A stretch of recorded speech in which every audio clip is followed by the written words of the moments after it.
Pragya, and I'll be telling you about ShelterBot. ShelterBot is designed to create many shelters very quickly. Why I say very quickly? This is why. Even the brand new houses and shelters that any displacement people who want to help displacement make, they usually take about 4 to 6 hours with 4 people, and it takes a while. Even if you get like 100 families, that still takes 400 to 600 hours to make shelters. That's ridiculous. What we do is we quickly dispense and place down houses using ShelterBot. And I'll explain the many attributes of the houses in a little bit. But the way we dispense is using a chain and sprocket system. Think of it like a conveyor belt with little notches on it, and it's sideways instead of this way. Instead of the conveyor belt going around this way, the conveyor belt goes around this way. So here's how it will work, and I'll give you another demonstration when we actually turn on the robot and use it. I'll give you one with my hands right now. So what we would do using this chain and sprocket, these tank treads being the chains, we're using little sprockets inside.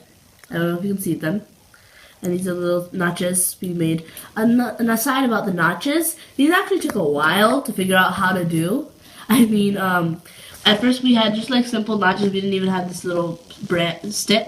It was just like we just stuck these in, but then it would fall off. And then we used a stick, but we used a smaller one, and that would not let it stick it on. And we did a lot of trial and error, which size brick we should use, what we should do.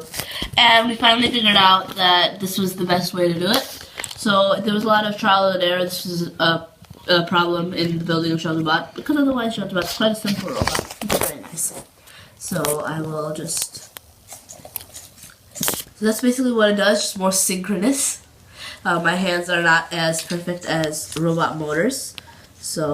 And it won't go back up in our program, but one advantage of doing the chain and sprocket is you do this, you place it down, and you move on, and there's nothing there. And then you just move it, do it again and again and again. So, I'm going to talk about the shelters now. So the shelters, as you can see, they're semi-spherical. Why didn't I choose a typical tent shape, which is usually like a triangular prism or maybe even a rectangular pyramid? This is why. So I know that like triangular prism, rectangular pyramid, they're typical shapes, but there has to be something. We want to get the maximum volume with the minimum surface area. And the shape that has the maximum volume to surface area ratio is a sphere. However, these won't stick together, but I try to put a sphere down. What happens? It rolls. So what do we have to do?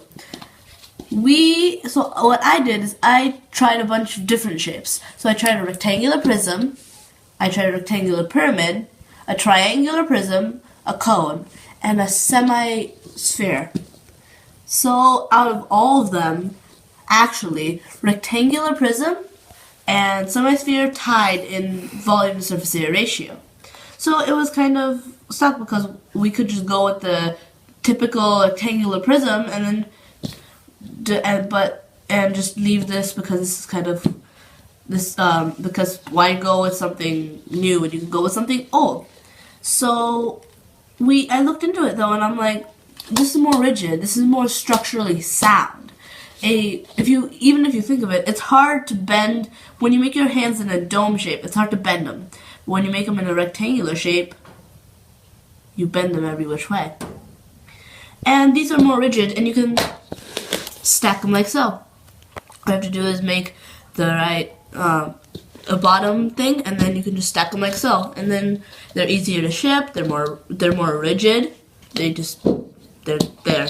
You don't have to you don't need a frame for them, so you don't have to spend money on canvas and everything. You can just make prefabricated shelters. You can use recycled plastics, maybe a thermoplastic, maybe so it's insulator and all that. And the color itself was we decided a lot about that. So you can see it's a seam foam green. It's a blue-green color. And the reason behind this is green is a really happy color, and blue is a really like calming color. So when you mix them, you get a cyan or a turquoise or a seafoam green. It depends on how much you mix of each. So these houses themselves are colored to give like a happy, calming effect. Because you don't want to go to a house that's painted all bright white and then it's just like, because bright white is, when a bright white room is somewhere you associate with putting a crazy person, or like maybe even in some cases a prison if you're not thinking about like deep, dark, dank, black cells. White is like an insane asylum or something like that. Starched white, all pressed white. And it's also very blinding. It'll reflect all the light into your eyes. So it's and we don't want to go for that, but it's still, as you can see, those colors still light. We didn't choose like a darker color so that it would reflect some light. It wouldn't like absorb all the light, because you don't want to get it too hot. So this is our shelters, and now I'm going to give you a demonstration on our actual board. What we learned while building ShelterBot was structural strength, volume and surface area of different 3D shapes, and color psychology. Please remember to like, comment, and subscribe to our channel. Thank you. Bye.